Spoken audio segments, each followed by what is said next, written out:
Evangelho segundo escreveu Lucas. Localize, por gentileza, o capítulo de número 11.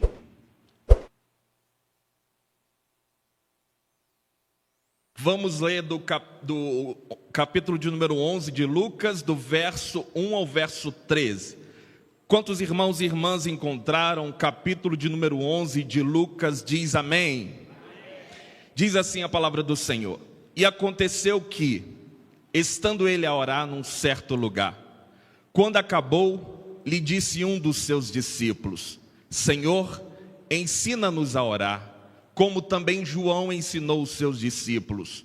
E ele lhes disse: quando orardes, dizei: Pai nosso que estais no céu, santificado seja o teu nome, venha o teu reino, seja feita a tua vontade, assim na terra como no céu. Dai-nos cada dia o nosso pão cotidiano, e perdoa-nos os nossos pecados, pois também temos perdoados a qualquer que nos deve, e não nos conduza à tentação, mas livrai-nos do mal. Disse-lhe também: qual de vós terá um amigo, e se for procurar à meia-noite, e lhe disser: amigo, empresta-me 3 pães, pois que um amigo meu chegou à minha casa, vindo de caminho, e não tenho com que lhe dar. E se esse, respondendo de dentro, disser: não me importunes, já está a porta fechada, e os meus filhos estão comigo na cama, não posso levantar para tus dar. Digo-vos que, ainda que não se levante, dar-los por ser seu amigo, levantar-se-á e te dará por sua importunação, e dará tudo o que houver mister. E eu vos digo a vós: pedi e dar-se-vos-á, buscai e acharei, batei e abre-se-vos-á. Porque qualquer que pede, recebe, e quem busca, acha, e a quem bate, abre-se-lhe-á. E qual pai dentre vós, se o filho lhe pedir pão, lhe dará uma pedra? Ou também, se lhe pedir peixe, lhe dará no lugar do peixe uma serpente? Ou também, se lhe pedir um ovo, lhe dará um escorpião? Pois vós, sendo maus, sabeis dar boas dádivas aos vossos filhos, quanto mais dará o Pai Celestial, o Espírito Santo, àqueles que lhe pedirem. Aleluias! É uma palavra viva, é uma palavra eficaz, que por si só é explicativa. Essa palavra inserida nesse evangelho, o evangelho escrito por Lucas, é uma palavra que nos chama a atenção para a importância da oração. O evangelho de Lucas, ele pode ser chamado o evangelho do Espírito Santo guiando e dirigindo os passos de Jesus Cristo. Lucas é o único que ele abre o seu evangelho mostrando aqueles que de primeira receberam o Espírito Santo. No capítulo já de número 1, nós podemos observar que Isabel fora cheia do Espírito Santo. Quando Maria, prima de Isabel, vai visitá-la, Maria chega e entra na casa de Isabel. Isabel, ao ouvir Maria saudar a ela, Isabel fica cheia do Espírito Santo. O seu marido também, Zacarias, era um homem totalmente guiado pelo Espírito Santo. Zacarias teve lá a sua falha por ser cético e não acreditar quando ele foi escolhido no dia para oferecer incenso. E o anjo Gabriel aparece ao lado dele e diz a ele que ele seria pai de um menino que seria extraordinário. Zacarias fica cético por 2 impossibilidades. Primeiro, ele olha para ele e vê que ele já era de idade, junto com sua esposa. E a sua esposa também não tinha condição de ter filhos. Mas o anjo Gabriel havia prometido, e no tempo certo, Zacarias foi pai de um menino chamado João o Batista. Nós vamos observar também que o justo Simeão, ele tinha uma promessa no seu coração, que não morreria enquanto não visse o Salvador. E foi o Espírito Santo quem guiou os passos de Isabel, quem conduziu Zacarias, e também o Espírito Santo quem guiou o justo Simeão para estar no templo no dia que Jesus for apresentado. Lucas, ele traz essa narrativa do Espírito Santo guiando os personagens bíblicos. Ele fala também, utilizando as palavras de Isaías, que as primeiras palavras de Jesus, ao falar sobre ele, a sua biografia, fora: o Espírito do Senhor está sobre mim, pelo que me ungiu para evangelizar os pobres, enviou-me para proclamar liberdade aos cativos e restauração da vista aos cegos, para pôr em liberdade os oprimidos e apregoar o ano aceitável do Senhor. Ou seja, o Espírito Santo é aquele que conduziu todos os personagens bíblicos. O Espírito Santo é aquele que conduziu Jesus nos seus passos. Esse é o Espírito Santo.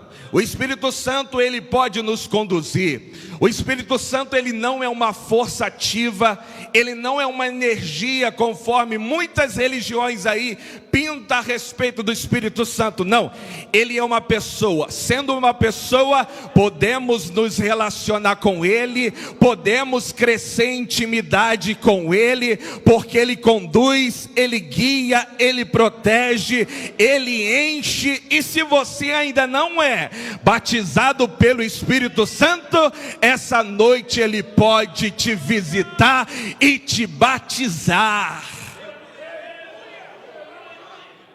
Mas, irmão Douglas, por que você está falando sobre o Espírito Santo num texto lido sobre oração? Porque a chave da oração é a pessoa do Espírito Santo, aleluia. A chave de uma oração centrada em Deus é orar na pessoa do Espírito Santo. Você pode orar Ele, você pode clamar Ele, porque Ele é Deus também, o Espírito Santo. E nós podemos observar nesse contexto aqui, que Jesus fala que a chave da vitória da oração é o Espírito Santo.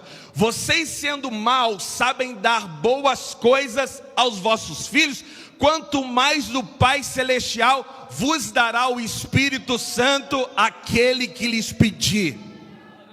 É o Espírito Santo. Eu quero falar sobre, basicamente, rapidamente, sobre 3 verdades da oração que Jesus nos ensina. E a primeira verdade é que a oração, ela é aprendível. Oração é aprendível. Uma pessoa se converte, a gente ensina ela tantas coisas, a ler salmos, a falar bem, mas não ensinamos as pessoas a orar. E aqui, diante desse texto, nós vemos que oração é aprendível. Jesus estava orando em certo lugar. De repente, os seus discípulos se aproximam dele, vê a oração de Jesus e pede: Jesus, ensina-nos a orar, como João ensinou os seus discípulos. Mas por que os discípulos pedem a Jesus para ensiná-los a orar? Porque todo judeu, aos 5 anos, ele era introduzido para ler a Torá. Além de ler o Pentateuco e os proféticos, eles também tiravam momentos para orar. Todo judeu aprendia a orar salmos, e é maravilhoso. Nós estamos lendo o salmo e nós estamos aprendendo a ter essa intimidade com Deus. Todo judeu, aos 5 anos de idade, ele aprendia a orar. Além das sinagogas, que eles estavam todos os sábados vendo os fariseus orarem, os escribas orarem, os mestres da lei orarem, eles também observavam a oração das pessoas na rua. Além da escola ter lá a figura da oração, eles tinham na rua. E além da rua, eles tinham a figura de oração em casa, porque todo judeu ele orava quando acordava, antes das refeições, ou seja, vivia uma vida de oração. Mas quando eles olham para Jesus, eles falam: Jesus, nós sabemos tudo sobre oração, somos peritos em orar, mas olhando para ti nós vemos que de fato não sabemos orar. Ah, Jesus, ensina-nos a orar, ensina-nos a orar. E por que eles pedem a Jesus para ensiná-los a orar? Porque a oração de Jesus não era como a oração dos fariseus. Jesus tinha um estilo de oração que era uma via de dupla mão, ou de mão dupla, em que ele orava e parava para ouvir ao Pai, ele falava e parava para ouvir. Essa é a oração de Jesus. Ele nos ensina que oração é intimidade, não é só falar, é ouvir o Pai. Ele via as repetições dos salmos por meio dos lábios dos fariseus, mas quando olha para Jesus, opa, esse aí ora diferente, porque esse ora como quem tem de fato intimidade com o Pai. Esse é o poder da oração, meu irmão. Por isso nós clamamos ao Senhor: Pai, ensina-nos a orar. Jesus não orava como alguém que lança palavras no léu. Jesus orava e sabia que era de fato respondido. Jesus só foi o que foi, só operou como operou, só expulsou o demônio como expulsou, porque vivia uma vida em oração. Na oração ele recebia o poder do Pai, a dinamite do Pai. É por isso que as suas palavras eram extraordinárias. As suas palavras não eram jogadas ao vento, mas eram palavras que causavam transformação. É por isso que nós estamos aqui, e a nossa oração nessa noite é: Pai, ensina-nos a orar, porque você e eu podemos aprender a orar como Jesus, que é o poder que Jesus teve, que é a unção que Jesus teve. Viva uma vida de oração. O que é orar? Orar não é pedir coisas ao Pai. Orar é pedir o próprio Pai para invadir o nosso coração. A oração não tem como objetivo mudar a soberania de Deus, não. A oração tem como objetivo, com a soberania de Deus, mudar o meu ego, mudar a minha vida, mudar totalmente os meus pensamentos. Oração não muda Deus, irmãos. Oração muda aquele que ora. Oração transforma aquele que ora. Por isso precisamos viver uma vida em oração. Oração é aprendível. Os discípulos sabiam que a autoridade de Jesus vinha por uma vida de oração. Aleluias! Nós podemos observar na história. Anos atrás eu li aquele livro sobre os heróis da fé. E eu li a vida de Jonathan Edwards, que ele pregou o famoso sermão Pecadores nas mãos de um Deus irado. E ele subiu no púlpito e não pregava como nós pregadores hoje, que entonamos a voz, gesticulamos, fazemos sinais. Não, ele subiu no púlpito e começou a ler o sermão Pecadores nas mãos de um Deus irado.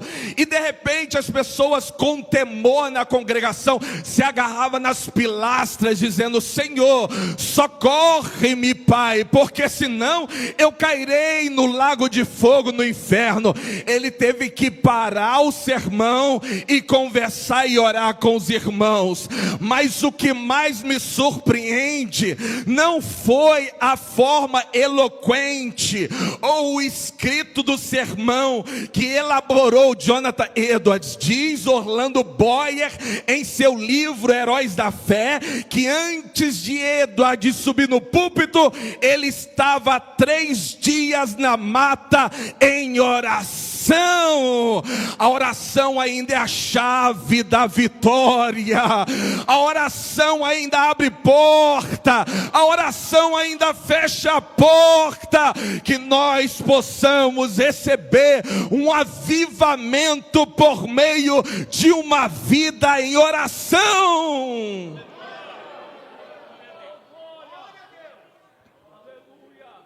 Ensina-nos a orar. Oração é aprendível. A segunda verdade que nós podemos observar aqui nesse texto é que oração é incomodar os céus com pedidos coerentes. Há quanto tempo você incomoda os céus? Há quanto tempo você já parou de incomodar os céus para que Deus envie o Espírito Santo para salvar o seu marido ou a sua esposa? Jesus, ele conta uma parábola aqui para ilustrar o que de fato é oração. E eu vou contextualizar ela aqui. Imagina só, você recebe um amigo ou uma amiga que você estima muito na sua casa. Ele desceu, junto com o avião em Guarulhos, chegou na sua casa tarde da noite.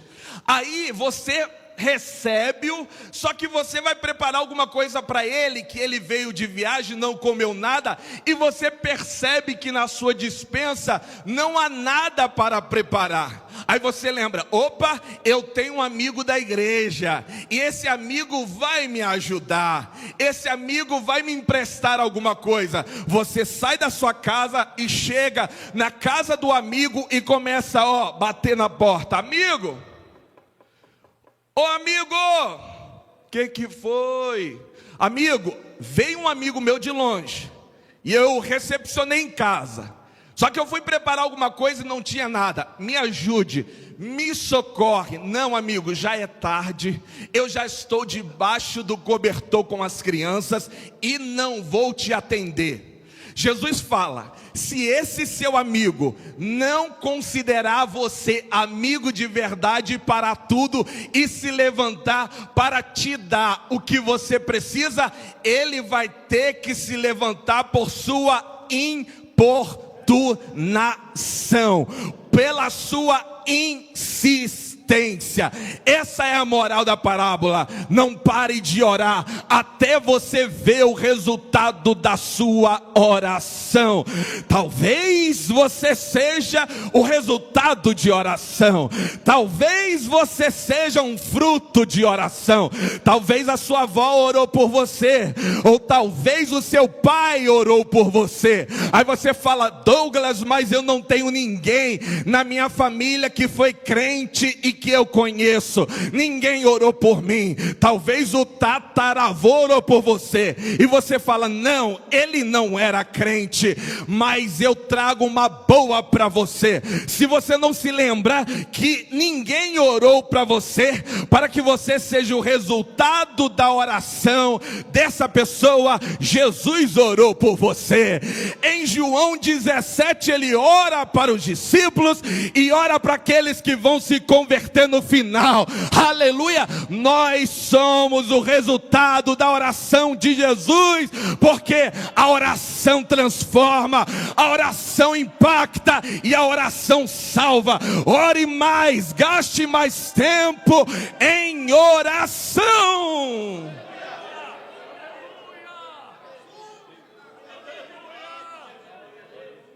Eu me lembro, eu nasci no lar evangélico, Assembleia de Deus Central de Três Rios, Rio de Janeiro.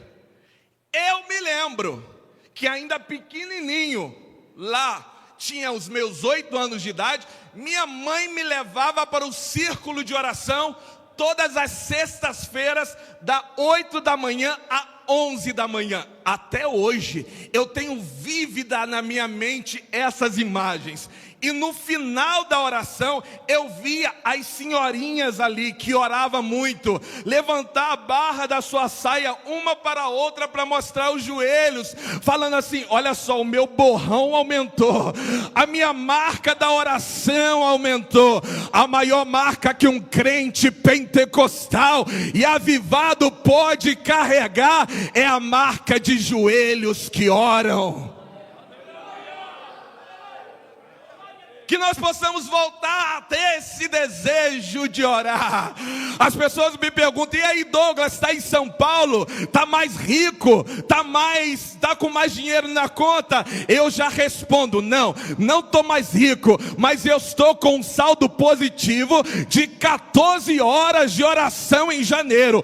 Eu pequei, porque falhei um dia, confessei meus pecados e fui perdoado. Falhei um sábado, mas não deixei de entrar janeiro com os pés no chão, com o joelho no chão, orando ao Senhor: aviva a tua obra. Ore canta labachuri anda laias. Nós precisamos voltar a ter sede de orar. Ore mais, incomode os céus. Você pode orar. Eu lembro que as frases de antigamente o caminho do cristianismo é oração, joelho no chão é o telefone do crente.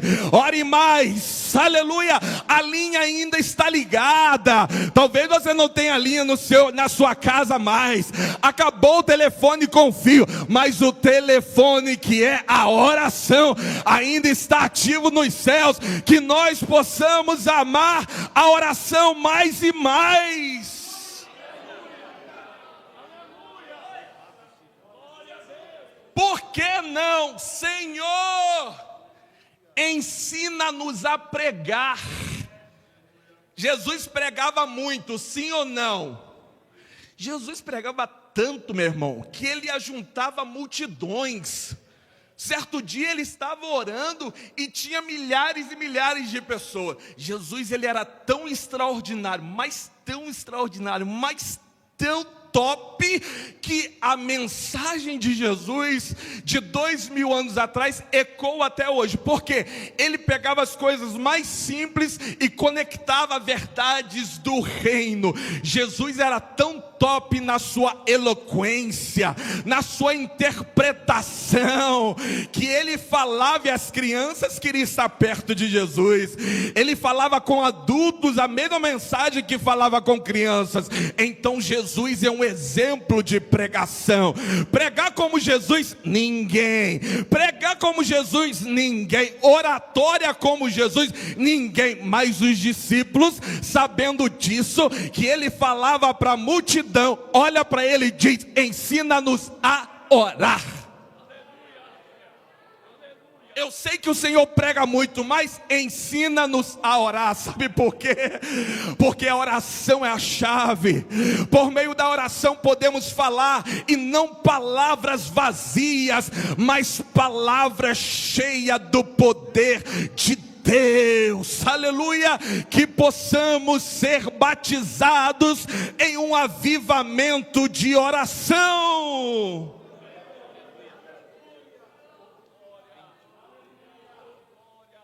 Por último, primeira verdade é que oração é aprendível. A segunda verdade é que oração é insistir, ou persistir, ou incomodar os céus com pedidos coerentes. E a terceira verdade sobre a oração de Jesus, no capítulo 13, 1 a 13, é que a persistência em oração é o caminho para receber o carro do ano. Quer ter carro novo? Ora, é isso que Jesus falou? No verso de número 13, olha aí, verso de número 13, qual que é a chave da oração de Jesus? Eu vou repetir: pois vós, sendo maus, sabeis dar boas dádivas aos vossos filhos, quanto mais dará o Pai Celestial, o Espírito Santo, àqueles que lhe pedirem. É o Espírito Santo, aleluias, ele é a chave da oração. Pare de orar assim: Senhor, vai até lá e salva o meu marido. Ore assim, ó: Senhor, enche o meu marido com teu Espírito Santo. Senhor, enche a minha filha com teu Espírito Santo. Senhor, arranca de mim as coisas fúteis dessa terra e me faz orar pedindo a presença magnífica do Espírito Santo. No mundo existe duas pessoas: aqueles que são conduzidos diariamente pelo Espírito Santo e aqueles que não são. Que nós possamos viver a centralidade das Escrituras, na qual Paulo fala em Efésios 5:18: não vos embriagueis com vinho, que leva a libertinagem, que leva a coisas fúteis, mas enchei-vos do Espírito Santo. E o caminho para ter uma vida cheia do Espírito Santo ainda é a oração. Ainda é oração, ainda é o clamor, ainda é o pedido. Ore mais, viva uma vida em oração.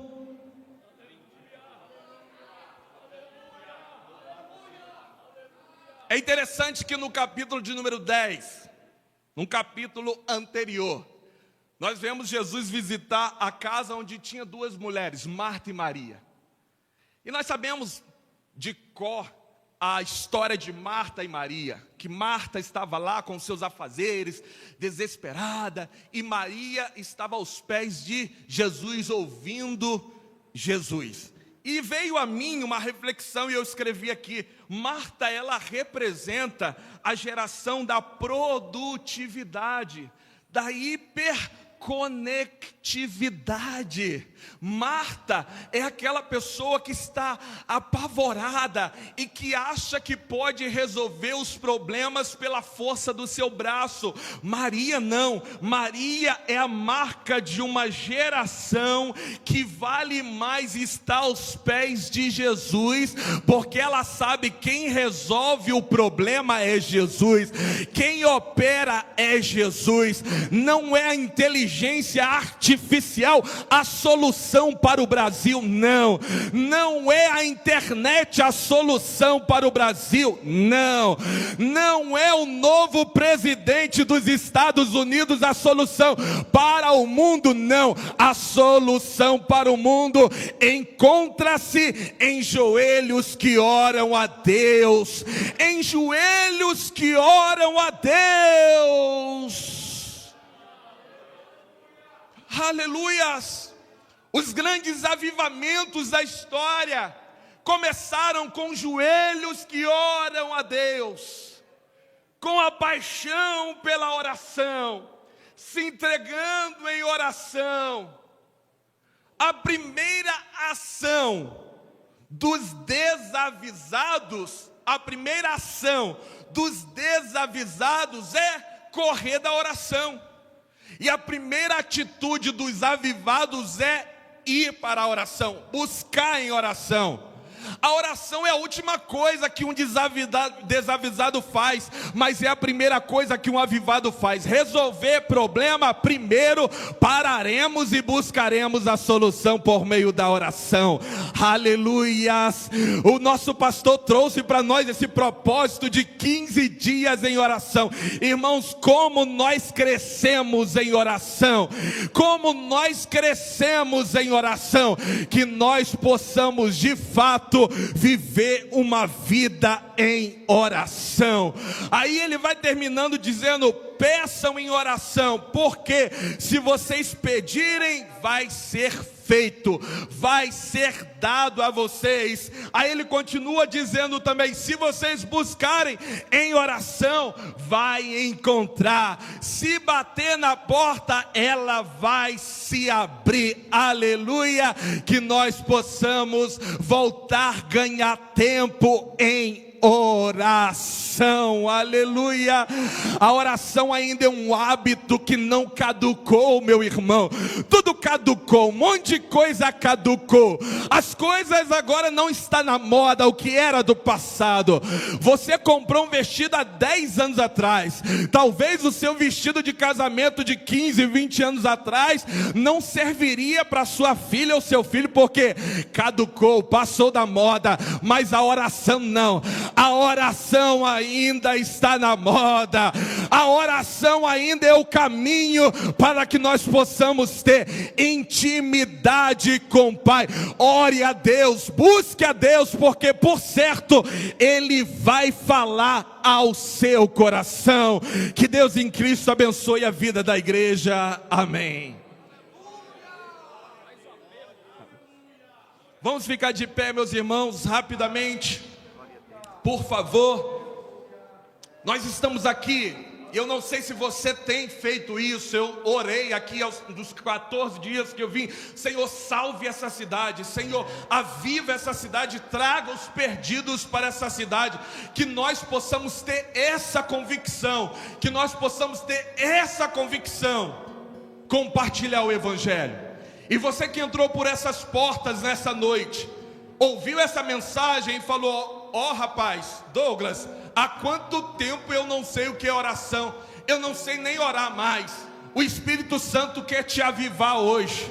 Se você confessar os seus pecados a Jesus, se apresentar a Ele, conforme Ele diz que aquele que se envergonhar dele, Ele também se envergonhará da pessoa, mas aquele que confessá-lo publicamente, Ele vai confessar diante do Pai. Confesse a Ele nessa noite. Vem aqui na frente, dá o seu passo de fé, passo de oração. Vem aqui, o Senhor quer te salvar nessa noite, irmão. Vem aqui, minha irmã, dá o seu passo de fé e vem aqui entregar sua vida para Jesus, porque Ele está aqui, Ele está à sua busca, Ele está te chamando. Se você está ouvindo a voz do Espírito Santo, não endureça o seu coração. Cadê a primeira pessoa que quer entregar sua vida para Jesus? Tem alguém aqui que quer entregar sua vida? Nós temos aqui uma jovem entregando a sua vida para Jesus. Esse é o poder da sua oração de 14 dias. O Senhor ainda salva por meio de oração. Venha você que está aí atrás, quer entregar sua vida, não deixe para amanhã o que você tem que fazer hoje. O Senhor tem te chamado. Abra sua mente, o seu coração e abra a sua vida para Jesus. Vem aqui, eu vou te dar só mais 15 segundos, porque aqui é presente valioso, e presente valioso a gente não insiste muito não. 10 segundos, se você quer entregar sua vida para Jesus, vem aqui na frente, porque Ele vai transformar a sua vida. Vem aqui na frente, porque Ele está aqui nessa noite, e é Ele que está falando ao seu coração. Me busque mais, busque pelas madrugadas. Se o Espírito Santo te chamar pelas madrugadas, não cesse de orar, ore a Ele. Ele está aqui, ore ao Senhor.